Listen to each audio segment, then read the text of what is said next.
Hello សួស្តីអ្នកនរគ្នាជួបជាមួយខ្ញុំដងទៀតហើយហើយ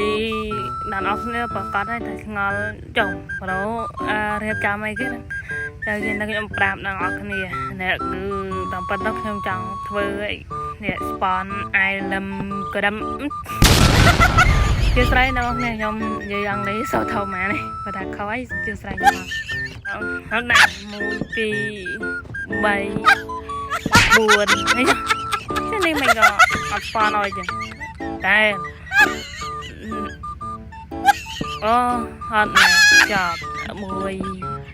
ហើយអ្នកអរគ្នាកុំភ្លេចជួយ Subscribe ឲ្យខ្ញុំម្នាក់មួយផងហើយមកដាក់កន្លែងនេះវិញម្ដង1 2 3អត់ទៀត3 4 5 6នេះអត់ដែរបើញ៉ាំហ្នឹងហេតុអីមិនគេអត់ស្ប៉នអត់ចា8 10 4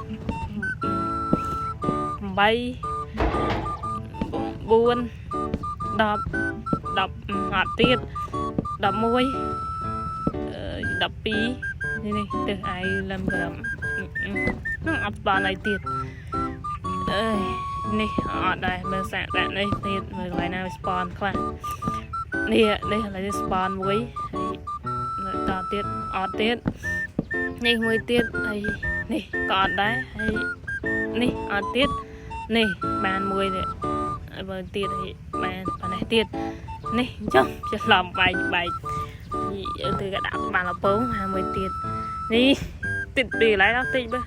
ដាក់អត់កើតហើយអ្វីចេញដាក់នេះអានេះហើយអ្នកគ្នាប្រហែលឆ្ងល់ទៀតហើយមើលទៅថាមិនបានហៅ spawn island ក៏ដល់ហ្នឹងមកធ្វើអីឡូវដាក់ឲ្យវា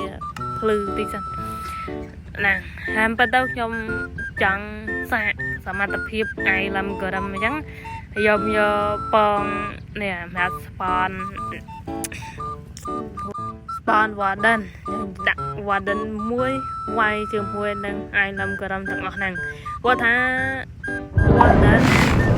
នៅប្រកាសតាំងឲ្យថាខ្ញុំតាន់មែនតើខ្ញុំតាន់មិនដៃមើលគឺធ្វើមែនតើមកដល់អញ្ចឹង warden គឺជាមកនឹងខ្លាំងកុំបីតែឯនឹងក្រុមច្រើនណាស់ក៏អាចធ្វើ warden បានដែរព្រោះ warden ខ្លាំងណាស់នេះហើយ